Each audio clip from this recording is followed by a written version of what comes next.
Hi, Rania. Thank you very much for being with us tonight and with us. You have a lot of amazing work to share, and this conversation will be about 30 minutes, so I don't want to take a lot of time with introductions, but I will briefly mention for those of you tuning in that Rania was born in Beirut and is based in Brookline, Massachusetts. She is Associate Professor of Photography at the Massachusetts College of Art and Design and is a recipient of a 2018 Guggenheim Fellowship. Her work has been exhibited widely. I had the pleasure of recently seeing her work at the Minneapolis Institute of Art, and we are exhibiting a very recent photograph from her series Across the Windows, Portraits During COVID-19 in our just opened exhibition, I'm Yours, Encounters with Art in Our Times at the ICA, which I hope everyone will have a chance to see if you haven't already. So Rania, let's have you share your screen now so we can start looking at your work. Well, thank you so much, Ruth. And I'm going to share the screen. But I also want to thank everybody at the ICA for organizing this and for including my work in this exhibition. And I want to thank these two beautiful girls in the photograph and their parents for sharing them with me. I'll talk more about the picture when we get to it. And but I also want to thank Nathalie and Jean-François Ducrest for allowing this picture, bringing it to the ICA for the exhibition. So I'm gonna start by putting that work in the context of what I had done and what I've been working on and how it led to this project. I'm originally from Lebanon and I've been living in the US and I'm a mother of 4 children and I'm originally trained as an architect who has done a lot of art in college, but I became a photographer really when I became a mother and started photographing my own children, which is the top picture on the left. And then, and I fell in love with telling stories through photography. And since then, I have been photographing mainly girls and women in both Lebanon and the Middle East and in the US where I live in an effort to focus on that, on the shared humanity, and especially at a time where it feels like there was this rhetoric of them versus us after September 11. So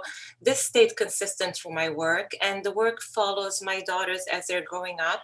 So I did a project about a girl in her room, then project when my daughter was a teenager, then a project that I titled L'Enfant Femme, about the pre-pubescent girl when my younger daughter was 12 and kind of starting to transform. And I started following some of those the girls and the young women through the years. And then, so with this whole sense of the passage of time, I was watching when my older daughter left for college, I started the project about mothers and daughters, which is the last photo at the bottom right. And for me, so the work is personal. It follows my girls through the ages, through growing up. And so this is the work that I had been working on for the past 3 years that I was very honored to receive a Guggenheim for, and it's titled She. And as you saw, the earlier work was very much in the domestic space and the familiar space. And here's this work is when these young women left home. And again, it coincides with my own daughters having left home.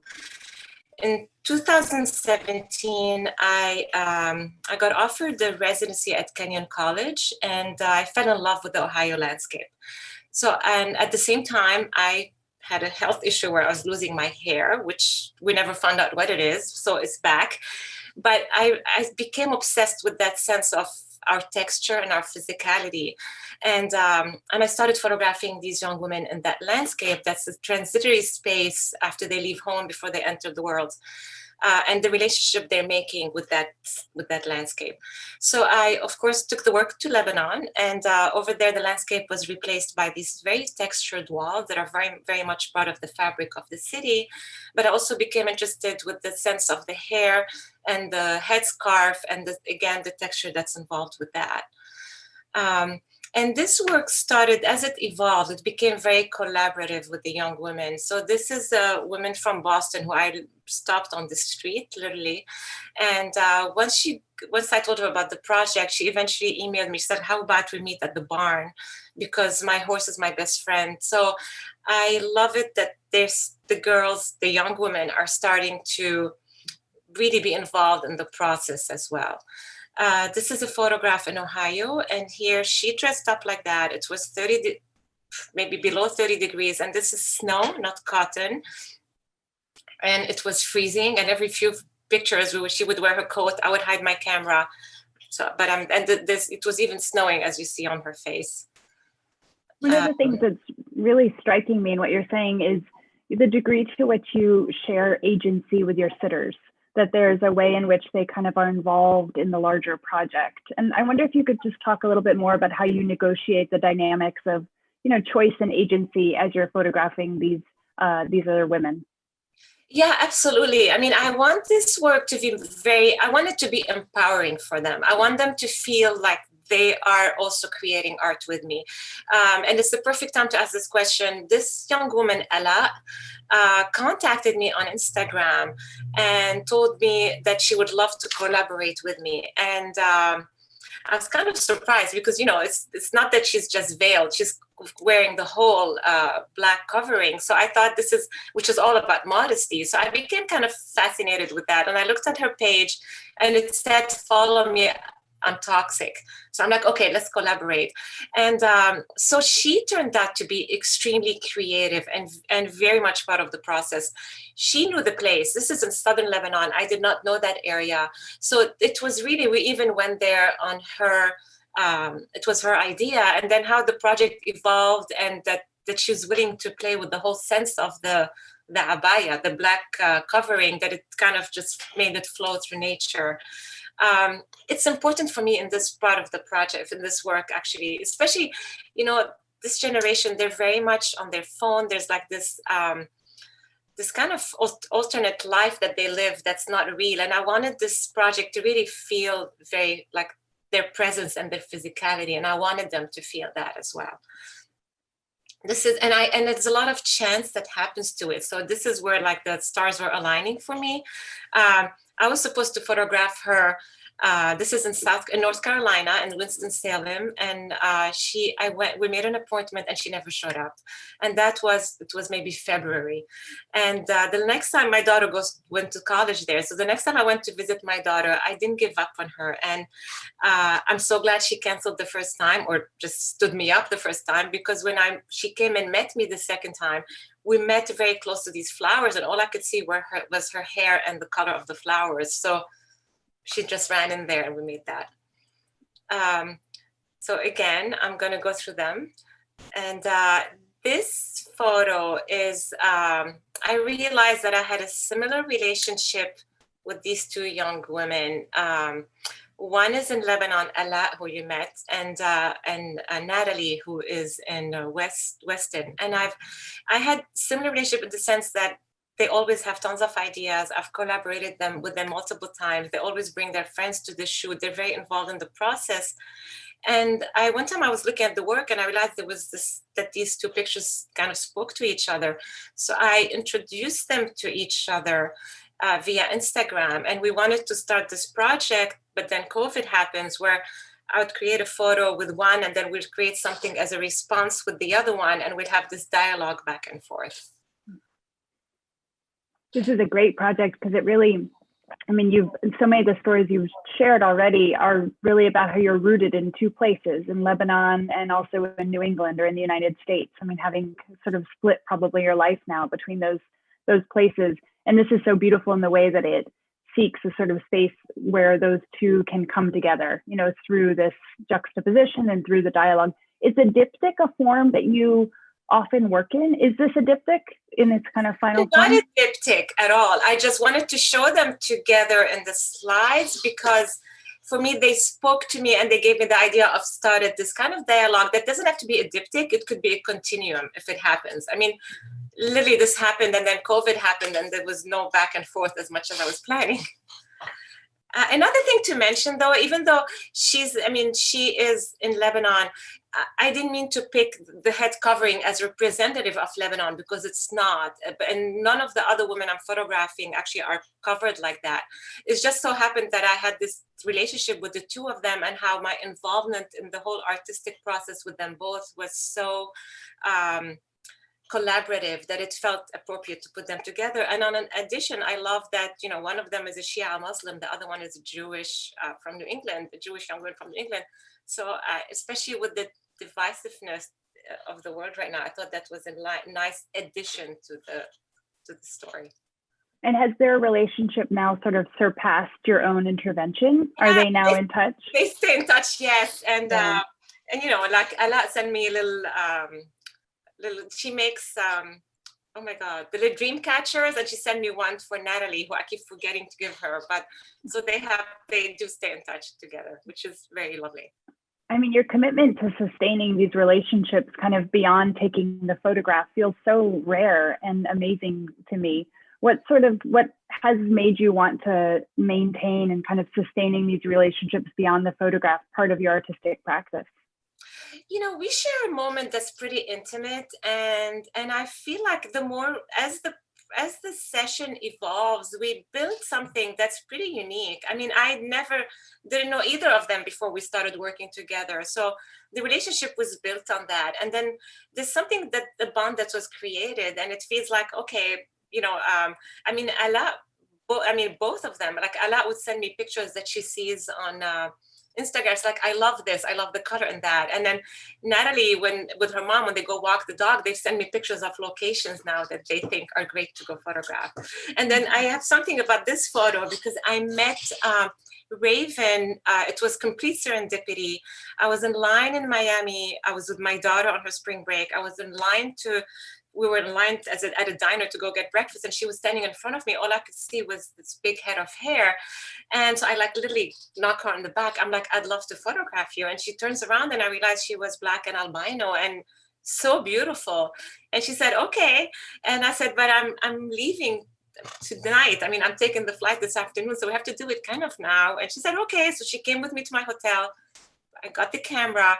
It was noontime, which is usually the worst lighting, but somehow everything was so dramatic that it was beautiful. And then along what you were asking, the picture was exhibited at the National Museum of Women and the Art in a show titled Live Dangerously. So I texted Raven to tell her that her photograph is exhibited, and she was so excited, and she's like, thank you for seeing the beauty in me, which almost made me cry. And then she eventually made it. She's from Wichita, Kansas, and so we literally just intersected in Miami. And then she went to DC to see her picture, and she wrote this whole thing on Facebook that, because the museum ended up buying the picture, and she said, I never thought I was being part of something so monumental. Now all my great grandkids could go to the museum and see my photo on the wall. So that was very sweet. Wow, what a great story. So I got to travel a lot for this work, because thanks to the Guggenheim, which so happened to come to me at a perfect time when my youngest son went to college. So I was a brand new empty nester, and this is in Oklahoma City. So I got to visit many areas in the country that I had never been to, but also to travel more within the Middle East, which was great. Could you describe for a minute what photography equipment you use? Are they medium format? Is it digital? Just sort of, what is the setup? Like, pull back. If we could see you right now, how are you making this photograph? It's kind of embarrassing because I use very little equipment. I use a medium format camera.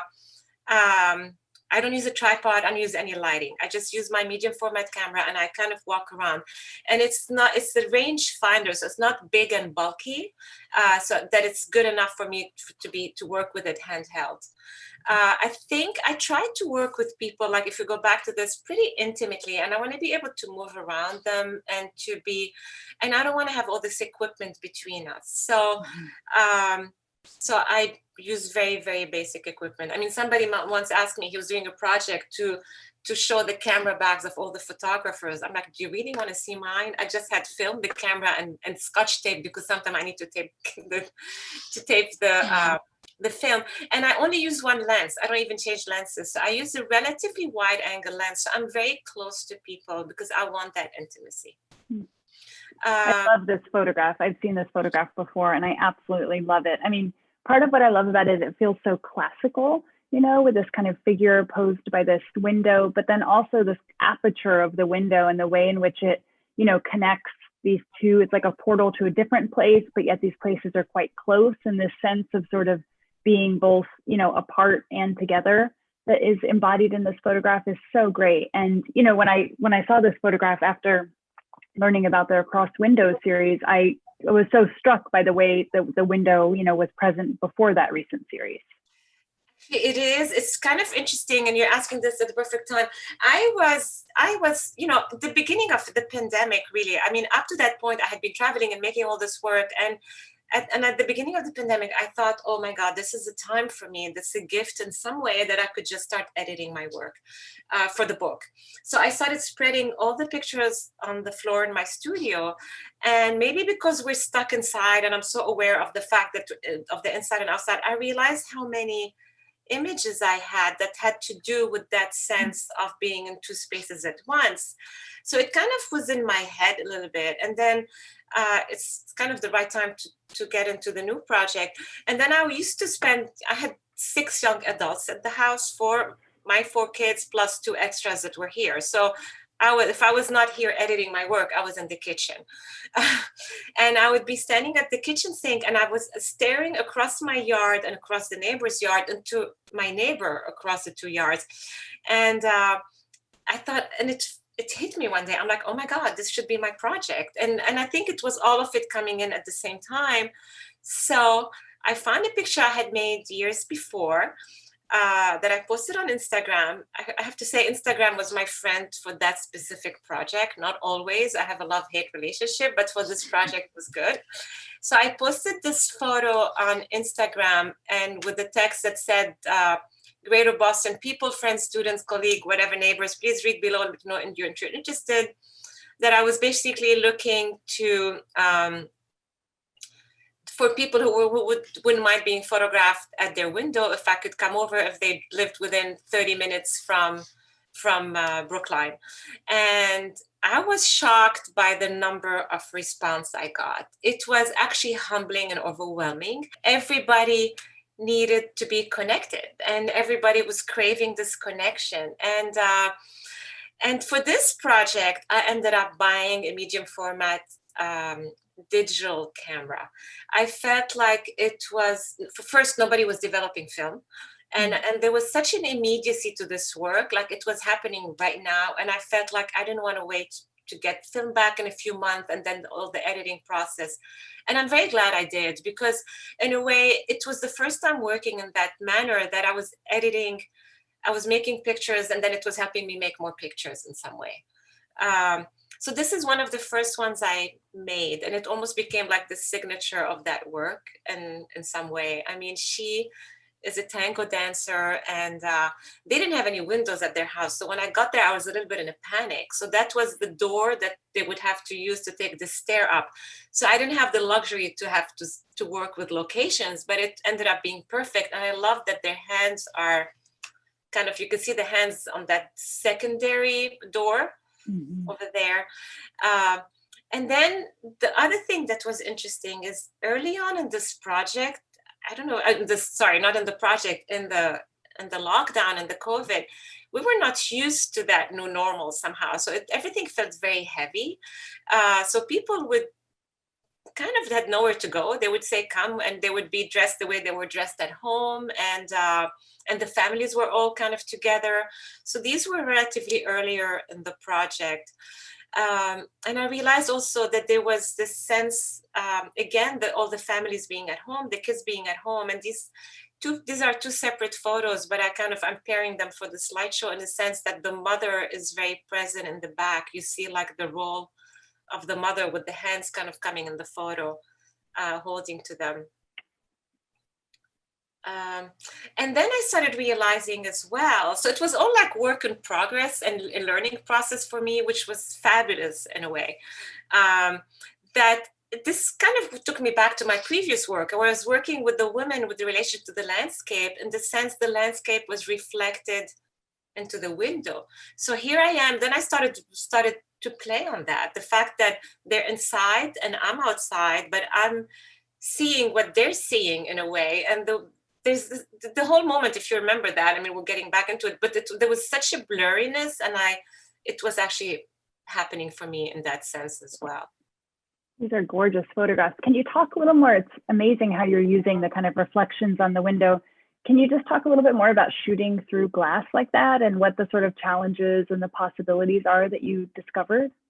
It was very interesting because the glass also acts like a mirror. So I had to be also very careful where I'm posting myself. I mean, everything is so blurred. If I moved a little bit, we'll be on top of each other in a way, the person I'm photographing and me.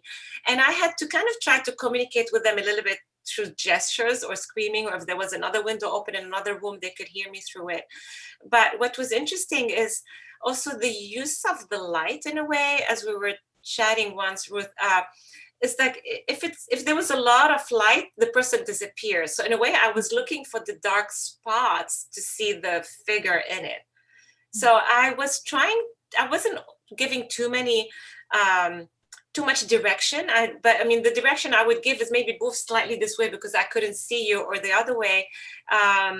But there was a way somehow that we managed to communicate despite the barrier that I found pretty incredible. And I was very aware of that because, again, I like the intimacy in my work. And how do I get that intimacy when there's a barrier between us? So it was a good challenge to have. Oops. And then again here, I mean, this was lovely when you work with this, what the reflection could do. Sometimes that the eye doesn't even notice on the spot. And here I was photographing Nadav's mother at first, and I saw him in the background, and he was wearing this blue shirt, and all I saw was the blue sky, and I kept gesturing for him to come into the photograph. And here Jane was literally about to walk inside to go get water, and I saw her hair with the color of the sky and the branches. I'm like, oh my God, please stay here. And then I started screaming, I want to see your hand. I want to see your hand. And she did this. And then, I mean, I don't know how we're doing with time. This is a kind of an interesting story because Juliana was supposed to get married in April, and the wedding kept getting postponed. So I knew the family because the son, her husband to be was the son of our old babysitter, and I had lost touch with them. And it was beautiful that through this project, I was able to reconnect with people I hadn't seen in ages. I mean, again, I think maybe COVID helped us all to slow down a little bit. And I think we were so busy, everybody's busy. So there were people I cared about who I never got to see. But anyway, so we had the idea, they reached out to me on Instagram again. We had the idea of photographing her with her wedding gown, but I couldn't post the photograph or show the photo to anybody till after the wedding because her husband to be at that point hadn't seen it. They eventually got married, a small wedding in September. And again, what was interesting for me during the COVID time, that how long it went by. So there's the sense of the passage of time. And here, Susan was pregnant, and a few months later, she had the baby, and we were still. So, and the nice touch of the brush was that she brought it just to fix her hair. And I started screaming, please hold it. I thought it was beautiful, that pop of color.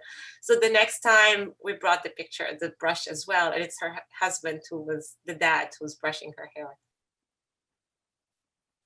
And then as well, I'm thinking a lot about the little kids who were being homeschooled. And I thought, I don't know what age this is the hardest for, but I feel for them and for their parents who have to homeschool them, and the sense of being stuck inside.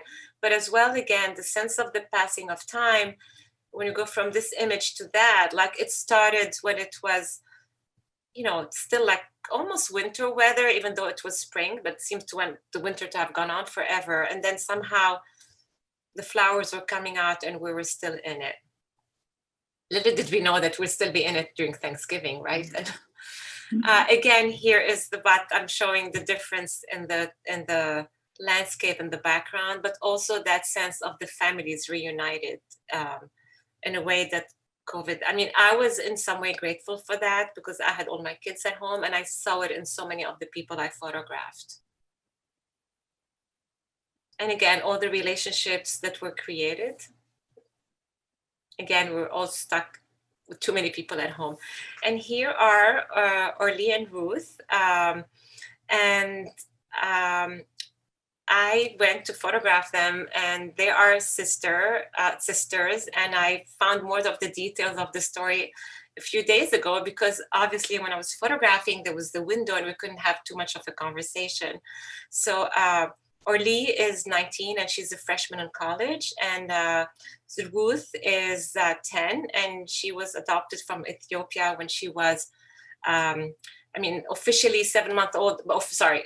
Originally 7 months old, but they couldn't bring her home till she was 1. And the beautiful part of the story is that the whole family went to bring her home, and Orly was with the family. So the sisters are very attached, and I did not create the picture. They offered it as a gift for me, really. The other part of the story that is kind of touching is this picture resonated a lot with me when all the protests were happening after the killing of George Floyd. So I posted it on Instagram and I said, this is love or something like that.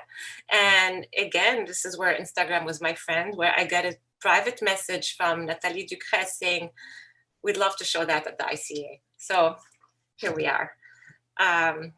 I don't know if you have any questions about them, or should I keep going? I think it's just, I think it's so beautiful. And I know on the screen only does so much justice to it. I mean, having had a chance to see it in person, it's really, like all of them, such a striking image.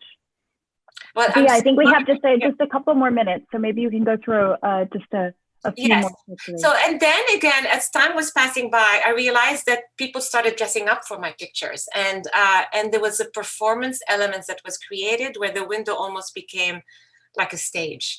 And here is Fernanda is a tango dancer, and she owned the whole space. She was given to express herself in it. And I found that this happened a lot. Like, this is my friend Marina, who was always a diva. I collaborated with her a few times and she did it again. And this is Cyrus, who refers to themselves as they, and they are Iranian American, and I love it. I mean, they wore their mother's Comme des Garçons t-shirt for the photo, and it was perfect with the flowers in the background. And I'm ending with this slide because this was a picture that was made after I thought I was done with the shoot. I packed my camera and I was leaving, and then Tracy called me and she's like, do you mind if you make a picture for me, for her?